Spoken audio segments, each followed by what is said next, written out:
Rambla Sur, Pit-CNT. A partir de este momento, Rambla Sur. Audición sindical de los trabajadores del gas. Filial Pit-CNT.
Compañeros, un nuevo programa de Rambla Sur en su nuevo horario de 14:30 a 15:30 por CX30 Radio Nacional, y ese 30:30 me mata. Saludamos a la audiencia en general, a nuestros compañeros de sindicato y por supuesto a los gremios hermanos que integran nuestro Pit-CNT. Y bueno, compañero Valerio, buenas tardes y las vías de comunicación, por favor. Bueno, ramblasur@dinet.com.uy y las buenas tardes a todos los compañeros y bueno, una feliz semana de turismo, ya que estamos comenzando con ella. Semana de turismo, Semana Santa, Semana Criolla, Semana de la Vuelta. Como más le guste. Como más le guste, ¿no? Sí. Quiere decir que estamos en una semana de que arranque el año. Semana de la familia también. Semana de la familia. Le dicen por ahí, ya que nosotros no tenemos la iglesia dentro de en nuestro estado, en nuestra constitución, Semana de la familia, como para estar bien con Dios y con el diablo. Y bueno, y semana, no, para todos los que tenemos licencia, pero aquellos que están trabajando, para los compañeros que están haciendo los turnos, los compañeros que están en las guardias, así que sea leve y que también puedan disfrutarla de alguna manera. Sí, para la gente que está escuchando el programa, que ya está haciendo su campamento ahí acampando, y bueno, ponga la radio y escuche un rato de una buena información, un buen programa, ¿no? La verdad que hoy sí, porque tenemos una invitada especial, ¿no? Sí, hoy el programa es internacional. Salimos de fronteras. Tenemos el gusto de tener como invitada a la compañera Ana Gallardo, docente de la UNAM, ¿es así? ¿Qué es la UNAM? La UNAM es la Universidad Autónoma de México, que vino a un congreso, invitada por la Universidad de la República, si no me equivoco, que la compañera hace un trabajo social allá en México con población indígena, y bueno, un poco era el deber nuestro, como organización sindical y social, invitarla y tenerla junto a nosotros, bueno, para compartir un rato de información con todos, un lado que nosotros no conocemos mucho, pero que es interesante, que está bueno, y bueno, contarle un poco cómo nos vinculamos a ella, que bueno, es muy amiga de un primo mío, el Diego, que seguramente está escuchando, porque le escucha a veces el programa. Así que, Diego, te mando un abrazo grande, te mandamos un abrazo grande. Y bueno, así que, Ana, buenas tardes, la bienvenida, y no sé, Paola, si vos me querías. Eso, quería, lo que tú decías que me parece súper bueno que esté Ana. Gracias, Ana, por acompañarnos. Un gusto además conocerte. Gracias. Un saludo también a Diego y a la familia. Pero más que nada porque, bueno, nosotros no estamos, si bien es cierto, ahora está como más en esto de, bueno, los indígenas y buscar nuestras raíces y no sé qué, y la identidad. Estoy hablando de Uruguay, ¿no? En realidad, al no tener población indígena, a no ser lo que hayan quedado de y no sé qué, que se puede decir sobre...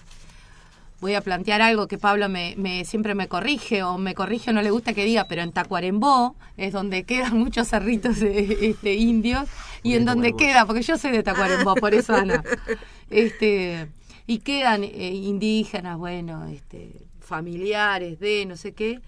No es algo que se hable comúnmente, no es algo que en la facultad lo encuentres como una materia, por ahí en alguna, pero si no, no es común que se haga como una profundización. Seguramente por esto que digo, ¿no? Porque nuestro país no tiene indígenas, pues no tiene una población indígena como puede ser Argentina, Chile, ustedes mismos.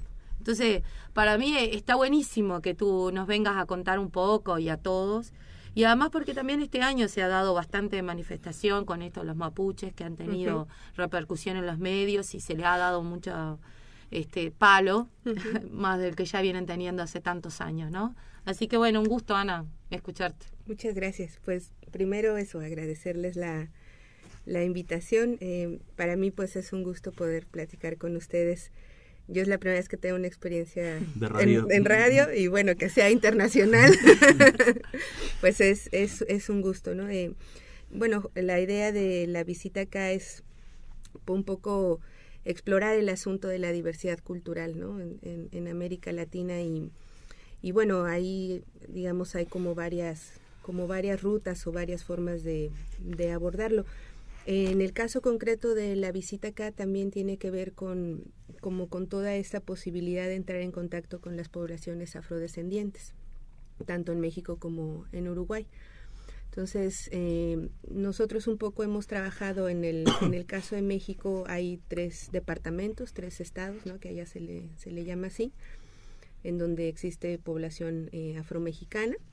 Y bueno, la presencia de la población afro-uruguaya acá, pues consideramos que tiene como un avance importante en el reconocimiento de los derechos, ¿no? De los derechos colectivos, de los derechos, en el caso de nuestro país, también los derechos lingüísticos. En México se hablan 364 lenguas indígenas.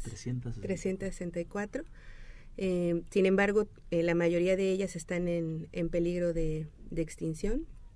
Existen, no sé, en el caso, por ejemplo, de las lenguas del norte que están en la frontera con Estados Unidos, son lenguas que hay 9 hablantes, 2 hablantes. Hay un caso muy curioso justo de 2 viejitos que son los últimos que hablan la lengua kumiai y están peleados, son primos y están peleados. Entonces, porque no se entiende. Y bueno, es una situación fuerte, digamos, ¿no? En el país, el censo más o menos tiene registrado cerca de 17 millones de mexicanos que son indígenas, pero de esos 17 millones... ¿Cuántos, Ana? Porque... De 120 millones del total de la población. Es mucho. Sí. Es más del 10%. Sí, claro. Es el 12%, cerca del 12%. Y de esos 17 millones, solamente 6, casi 7 millones hablan todavía una lengua indígena, ¿no?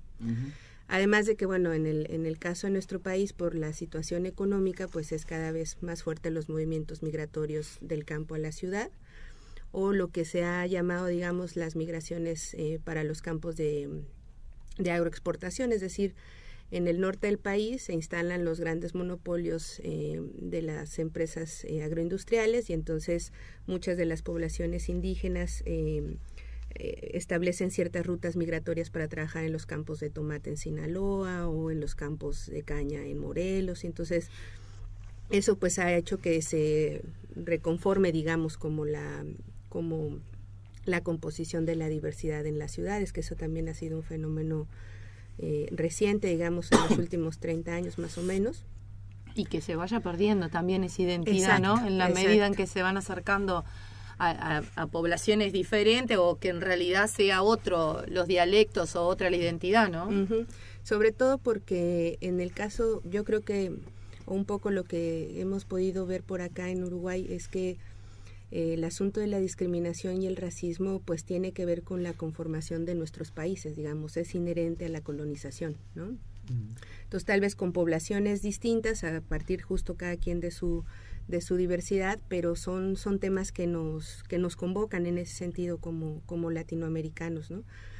Entonces esa es una de las cosas que a nosotros nos interesa seguir como trabajando. Ayer estuvimos justo platicando con algunos compañeros justo sobre el Día Internacional contra el Racismo que se celebró acá y que bueno, por lo menos empezar a hacer visible el tema, ¿no? Eso es lo que también nos interesa, porque en el caso de México pues esta diferencia, digamos, racial o fenotípica no es como tan marcada, digamos, ¿no? Entre los afrodescendientes y los mestizos en el caso de México.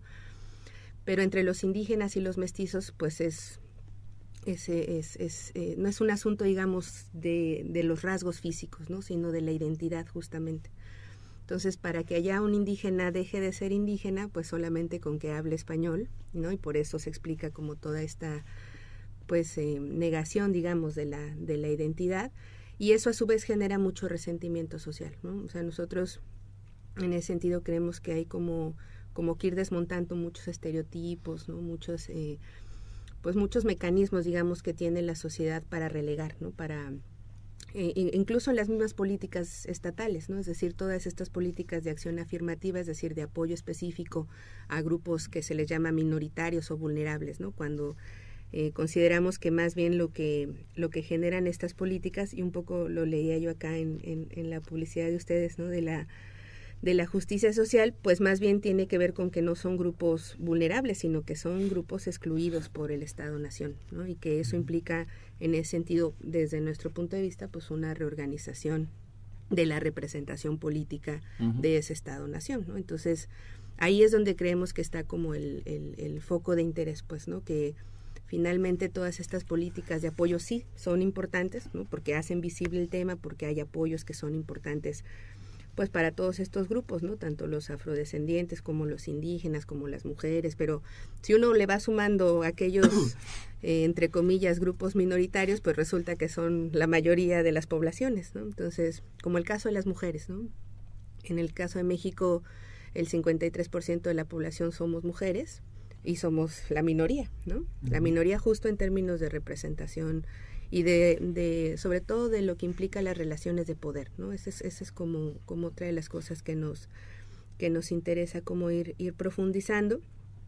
Y bueno, aprender en el caso de Uruguay sobre todo esta forma de trabajar los temas de los afrodescendientes, que en México es poco trabajado. La población está en ese sentido, los afromexicanos, poco organizados, ¿no? Y bueno, interesa justo como aprender en ese sentido. Y lo que nosotros hemos, de alguna manera, creemos que podemos aportar, pues es como esta experiencia en lo que implica el trabajo con la diversidad cultural, como es el caso de los pueblos indígenas por allá. Trabajamos específicamente en cuestiones de educación. Hemos desarrollado un programa ya de 8 años más o menos con niños niños adolescentes entre 12 y 15 años. Para el aprendizaje de la lengua indígena. Ha sido una experiencia muy fuerte porque justo nos ha tocado enfrentar esto que implica el racismo institucional, ¿no? El racismo estructural, tanto de las mismas instituciones en el Estado como de la sociedad en sí misma, ¿no? Hay muchos padres de familia que piensan que seguir aprendiendo una lengua indígena no tiene ningún sentido, no tiene ningún valor, ¿no? Y bueno, ahí justamente trabajar como desde la investigación, desde los aportes de la academia, pues creo que nos pueden ayudar justamente. Una pregunta, ahí son chicos que hablan español, de raíces indígenas, pero que hablan español. Pues justamente en las aulas, con estos movimientos que yo les comentaba, pues hay de todo. O sea, hay niños, hay adolescentes que son hijos de padres indígenas que hablan una lengua indígena a ellos. Hay otros que son hablantes, digamos, leen, escriben porque fueron al subsistema de educación indígena, pero hay otros que no lo son, que no hablan la lengua, ¿no? Uh-huh. Entonces eso hace que en un salón de clases con 30 niños, 20 niños, pues tengas perfiles sociolingüísticos bien distintos, ¿no? Y evidentemente los maestros no saben qué hacer con eso, ¿no? Uh-huh. Eso, digamos, pasa con una lengua, pero pensemos en los campos agrícolas, estos que yo comentaba hace un rato. Pues llegan niños de Guerrero, de Veracruz, de distintas partes del país, y entonces un maestro puede tener cerca de 5 o 6 lenguas distintas. Muchos de ellos no son bilingües, entonces toda la labor educativa pues se complejiza mucho más. Y bueno, finalmente el Estado mexicano sigue respondiendo con una política lingüística homogénea, es decir, el español, ¿no? Como lengua franca, como lengua nacional, aunque las lenguas indígenas son reconocidas como lenguas nacionales también, tienen ese estatus. No hay realmente, digamos, cambios en el sentido de los procesos educativos. Para los profesores la diversidad cultural sigue siendo un problema, ¿no? No se ve como una posibilidad justo de que se conozcan distintas cosmovisiones, distintas costumbres, tradiciones, sino que sigue siendo un problema. Y ante eso generan estrategias justo de discriminación y de racismo. Nos ha tocado ver apenas hace unos 6-7 meses en el caso de un maestro en una zona maya, que es el sureste del país, que por cada palabra que los niños dijeran en maya tenían que poner un peso en un frasco, ¿no? O, no sé, hay una materia en la escuela que se llama formación cívica y ética. Y generalmente comienza esa materia estableciendo como un reglamento interior del salón de clases, en donde todo el mundo esté de acuerdo en los comportamientos y en cómo se van a relacionar. Y esta escuela, su primer punto del reglamento interno de clases es no hablar en náhuatl, ¿no? Que es otra de las lenguas indígenas que se hablan allá. Y entonces uno dice, bueno, pues son como aspectos que a lo mejor no están, digamos, discriminando en las políticas públicas, pero sí en la sociedad, ¿no? Que también es como un punto muy, muy fuerte de ir como contrarrestando. Sí, porque de hecho es como producto, ¿no? Cada uno de nosotros hace parte de, y en este caso va a pasar así, y es en la medida de poder apropiarse de lo que es de cada uno. Uh-huh. Yo pensaba, tú hablabas y decías, ¿no? El 21 de marzo, justo yo había traído acá, fue el Día Internacional de la Eliminación de la Discriminación Racial. Uh-huh, uh-huh.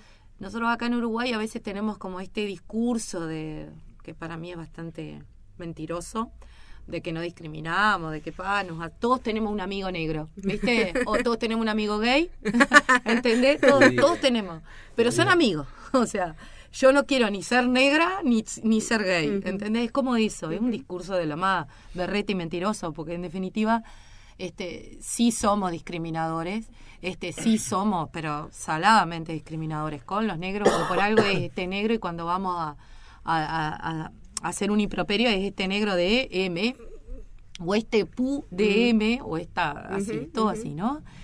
Entonces yo creo que sí, y tú decías hoy, ¿no? Esto de hacerlo visible, de que ustedes habían podido trabajar esto.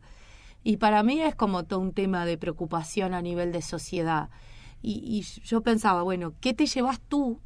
Bueno, porque bueno, nosotros somos parte de esta construcción social, y te podemos decir cada uno de nosotros que seguramente todos sentimos que sí, que el Uruguay es discriminador, uh-huh. Al gordo, al flaco, al que usa lentes, al que no usa lentes, al negro, al blanco, al rubio, al no rubio, al judío, o sea, uh-huh. Le entramos a todo. Uh-huh.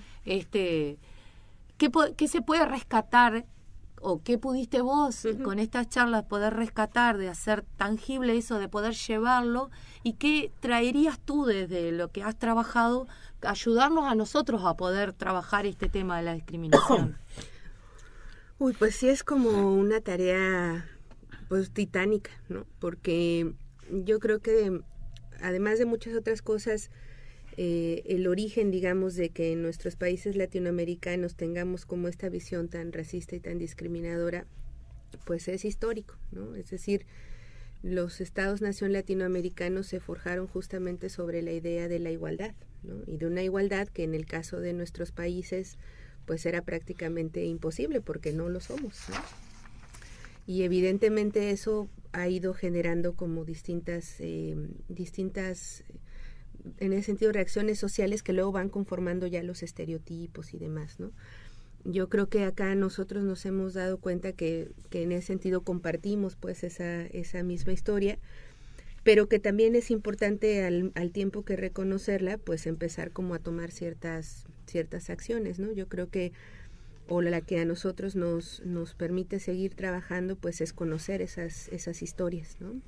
Yo creo que digamos, la recuperación académica de la historia misma del Uruguay, o la misma historia de América Latina, yo creo que a nosotros, por ejemplo, nos ayudó mucho leer Las Venas Abiertas de América Latina en un primer momento, y bueno, ahora con todas las derivaciones que ha tenido el trabajo de Galeano, pero no solamente, digamos, en términos como de esta historia oficial, a eso me refiero, ¿no? Sino justo pensar en cómo nos hemos ido conformando como países, y a partir de eso cómo desactivar ciertas cosas, ¿no? Por ejemplo, cuando nosotros platicábamos sobre los afrodescendientes en el caso de Uruguay, pues decíamos, bueno, también no es tan cierto que sea un grupo minoritario, para empezar, ¿no? Para seguir tampoco es cierto que sea un grupo que solamente se pueda distinguir por el fenotipo, ¿no? Porque ya hay muchas mezclas, hay mucho mestizaje, ¿no? y justo en esos mestizajes qué se va quedando y qué se va negando. Eso yo creo que es como muy importante, o es lo que nosotros un poco hemos tratado de hacer en México, ¿no? En el caso de nosotros esa mezcla pues evidentemente es con los pueblos indígenas, ¿no? Y hay una negación, ¿no? Hay varios antropólogos que hablan justamente de esta estrategia de identidad de las sociedades para negar aquello que ha sido desvalorizado, que está subordinado, etcétera, y que irlo reconociendo nos ayuda, ¿no? Yo recuerdo en algún momento justo con Diego que comentábamos, ¿no? Y con varios amigos que hacíamos justo con gente relativamente joven, pues, ¿no? De explorar nuestros antecedentes étnicos, ¿no? Y entonces en muchos casos la mayoría de nosotros tiene abuelos o bisabuelos que son indígenas, pero esa historia es la que está cortada, ¿no? Es la que está negada. Yo puedo decir que no soy indígena, ¿no? Y solamente con eso ya tengo ese pase, ¿no? Entonces ese reconocimiento, bueno, y hacíamos justo como embromábamos con el asunto de los charrúas acá, ¿no? Y que entonces sí, él era el último charrúa y demás. Y lo que nos dimos cuenta también no acá... No tiene pinta charrúa, Diego. Ya le vamos avisando. De su look. No lo conocen, pero Diego de charrúa nada. Y lo que fue muy interesante que tú comentabas hace un rato es que en esta vuelta a mí me dio mucho gusto porque contactamos una organización de cultura charrúa, ¿no? Es gente que está trabajando... Sí, tengo acá el nombre que también a mí me dio gusto ponerme en contacto, es el grupo Choñic, que significa Somos la Gente en charrúa, y que nos da mucho gusto porque justamente quiere decir que más allá de esta mirada justo como de la idea de que no hay indígenas en el Uruguay, etcétera, bueno, justo es gente que está intentando como posicionar el tema. A mí me dio mucho gusto encontrarme con ellos porque, bueno, consideramos que se pueden aprender muchas cosas, ¿no? Se pueden aprender y se puede también aportar, pues, lo que yo comentaba con los compañeros que, bueno, la experiencia que nosotros hemos tenido en México sobre la recuperación de la diversidad cultural, ¿no? Se podía aprovechar y que sobre todo tenía que ver con eso, con visibilizar, ¿no? Con poner el tema, digamos, o posicionarlo en la agenda nacional. En el caso de nuestro país, pues básicamente ha sido a partir de la emergencia del Ejército Zapatista de Liberación Nacional en 94. Ahí es, digamos, que el movimiento indígena, yo creo que no solo en México, sino continental, ¿no? Ha agarrado como una fuerza interesante, que además ya venía, digamos, del 92 a partir de la conmemoración de los 500 años del supuesto descubrimiento de América, y que, bueno, ahí fue justo como toda una reactivación del movimiento indígena continental. Entonces yo creo que en ese sentido seguirlo posicionando es importante. Ha sido un tema que en el caso de nuestro país estuvo muy presente del 94 al 2000 más o menos, ¿no? Y bueno, ahora consideramos que se necesita reactivar. El gobierno mexicano, creemos, sigue ejerciendo estas políticas de acción compensatoria, ¿no? Con algunos programas y demás, pero no hay realmente como una puesta en común de lo que implica, en nuestro caso, por definición constitucional, se dice en el artículo 2 de la Carta Magna que México es un país multicultural. Y sin embargo sus instituciones, su operación, digamos, como Estado mexicano no opera así, ¿no? Eso entonces implica como mucho trabajo que consideramos puede comenzar con hacer visible el tema, ¿no? Hay otra institución también que se llama el Consejo Nacional para Prevenir la Discriminación en México. Ha hecho un trabajo interesante también con afromexicanos. Y en el caso de los pueblos indígenas ha sido muy interesante porque a partir de una resolución que determinaron ellos, se pudo establecer que estas pruebas de evaluación estandarizadas que se aplican para todos los niños, etcétera, discriminan a los niños indígenas, ¿no? Entonces, ese ha sido también como un momento importante. Porque justamente muchos, como el currículum es nacional, no contempla las diferencias, ¿no? Implica entonces que ese reconocimiento en los niños pues no exista. Uh-huh. Entonces, por ejemplo, hay niños que están en tercer año de primaria, que su lengua materna es una lengua indígena, y el examen que se les hace es en español. Entonces su dominio del español, pues no es que no sepa matemáticas, es que no las entiende en español, ¿no? Pero entonces esos niños reprueban todas las pruebas, porque no tienen justo los elementos de la competencia lingüística en español, no porque no tengan las competencias en matemáticas, ¿no? Y en la preparación de los maestros, en la formación de los maestros, tú lo decías hoy, a mí me quedó pendiente preguntarte, ¿hay una preparación con respecto a justamente poder trabajar con la diversidad cultural y ¿no? Porque tú decías, nosotros estamos trabajando, tenemos un proyecto y un trabajo que viene hace unos 7 años, pero bueno, es enorme México, son un montón, y me imagino, ¿no? Lo que debe ser en la carrera, o sea, te lo voy a traducir así en Uruguay, ¿no?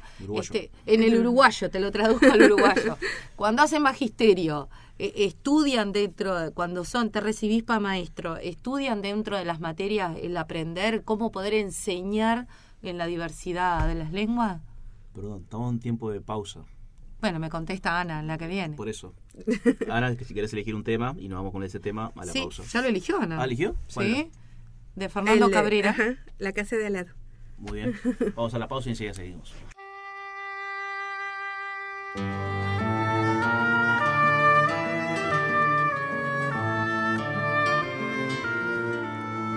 No hay tiempo, no hay hora, no hay reloj. No hay antes, ni luego, ni tal vez. No hay lejos, ni viejo, ni jamás. En esta olvidada invalidez, si todos se ponen a pensar, la vida es más larga cada vez. Te apuesto mi vida una vez más. Aquí no hay durante ni después.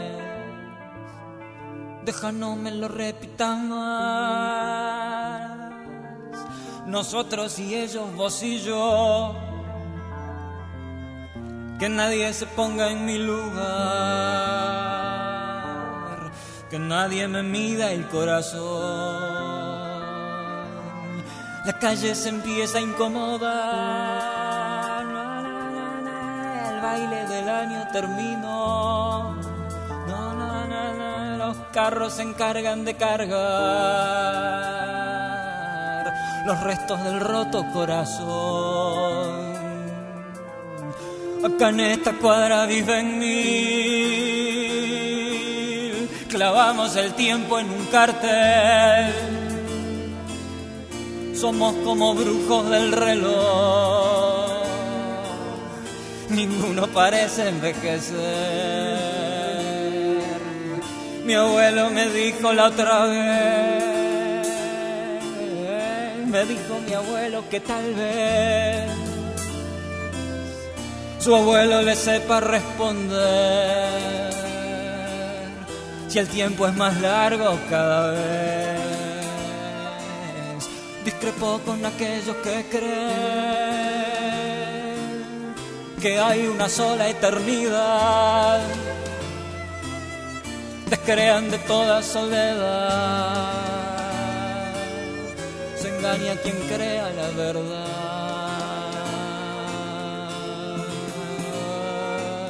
Acá no hay tango, no hay tongo ni engaño. Aquí no hay daño que dure 100 años. Por fin buen tiempo, aunque no hay un mango. Estoy llorando, estoy me acostumbrando. Se pasa el año, se pasa volando. Ya no hay más nadie que pueda alcanzarlo. Y yo mirando, sentado en el campo, cómo se pasa el año volando. No pasa el tiempo, no pasan los años. Inventa cosas con cosas de antaño. A nadie espera, la casa de al lado se va acordando, se acuerda soñando, se va acordando. Por eso te pido una vez más, acá no hay paz, no hay tómatelo con tranquilidad. Aquí no hay daño que puede dure ser 100 ayer, años. nunca o Por fin buen tiempo, aunque pero tu no hay amor dame más, alguna vez. estoy llorando. Hoy Por me eso te pido una encontré. vez más, tómatelo con tranquilidad. Puede ser ayer, nunca o después, pero tu amor dame alguna vez.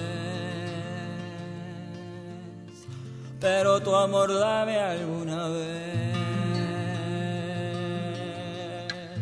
Pero tu amor dame alguna vez.